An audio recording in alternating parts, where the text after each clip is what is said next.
नमस्कार। पत्र, खत, चिट्ठी ये प्राचीन संचार के माध्यमों में से है और शुरू से ही लोग इसका प्रयोग करते रहे हैं। खास करके अपने किसी प्रियजन को जो कहीं बाहर किसी पते पे रहता है तो उसको पत्र भेजना और वहाँ से पत्र मिलना, ये एक परंपरागत स्रोतों में है।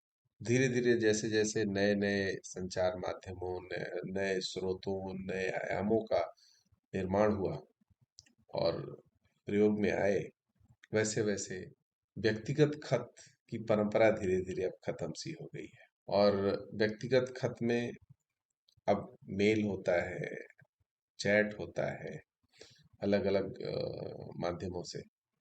लेकिन जिसने कभी पत्र व्यवहार किया होगा, किसी को पत्र भेजा होगा या किसी से पत्र मिला होगा, तो वो मेरी इस रचना को समझ सकता है कि एक पत्र का दौर था और उस पत्र के दौर में लोगों के पास कितना धैर्य हुआ करता था कि किसी अपने प्रिय को बाहर भेज लेने के बाद उसके पहुंचने का संदेशा पत्र से मिलता था।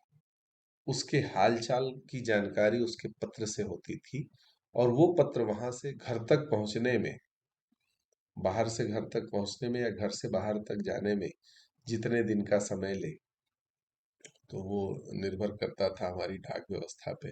तो उसी पे कुछ पंक्तियां हैं, आइए मैं उस रचना की कुछ पंक्तियां आपको सुनाता हूँ। महसूस करिएगा कि बंद हुआ जब खत का आना, बंद हुआ जब खत का आना, इंतजार में समय बिताना, विरह वेदना तुम क्या जानो, बेसब्र बेचैनी तुम क्या जानो। कभी महीनों में कभी साल में कुछ खत के पन्ने आते थे, कभी महीनों में कभी साल में कुछ खत के पन्ने आते थे, शब्द शब्द अपने संग बांध कर न जाने कितने संदेशे लाते थे। तो ऐसा भी नहीं था कि आज भेजा है कल मिल जाएगा, परसों मिल जाएगा। पत्र आने जाने का समय होता था और महीने भर में, साल भर में, 6 महीने में पत्र लिखना और पत्र भेजना, ये एक कला की चीज थी। और जिस व्यक्ति को पत्र लिखना आता था वो इन पत्रों के माध्यम से अपने संदेश से अपने प्रिय को भेजता था। तो कभी महीनों में कभी साल में कुछ खत के पन्ने आते थे, शब्द शब्द अपने संग बांध कर न जाने कितने संदेशे लाते थे।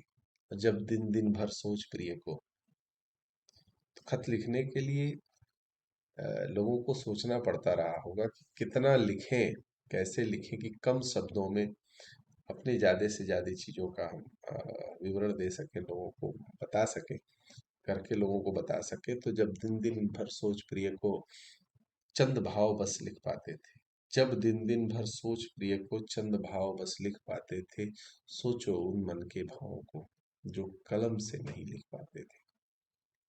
तो हो सकता है कि बहुत सारी बातें वो उस खत में, क्योंकि खत की भी एक सीमा थी, उसका भी एक आकार था, तो उस आकार से ज्यादा आप नहीं लिख सकते थे। तो सोचो मन के सोचो मन के उन उद्गारों का जो कलम से नहीं लिख पाते थे, और खत के उन पन्नों को बड़ा सजो कर रखते थे। ऐसा नहीं था कि पन्ना है और उसको फेंक देंगे। एक खत जो कभी महीने भर 2 महीने पहले आया हो, उसको बड़ा सजो कर रखते थे। तो खत के उन पन्नों को बड़ा सजो कर रखते थे और जब भी याद सताती थी छुप छुप कर पन्ने पढ़ते थे। जब भी याद सताती थी छुप छुप कर पन्ने पढ़ते थे। और जितनी बार पढ़ा जाता था हर बार नए से लगते थे वो। तो वो पुराने संदेशे हर बार नए से लगते थे, वो पुराने संदेशे हर बार नए से लगते थे। जितनी बार पढ़े जाते थे कुछ नया संदेशा कहते थे। तो धीरे धीरे ये खत बंद हो गए।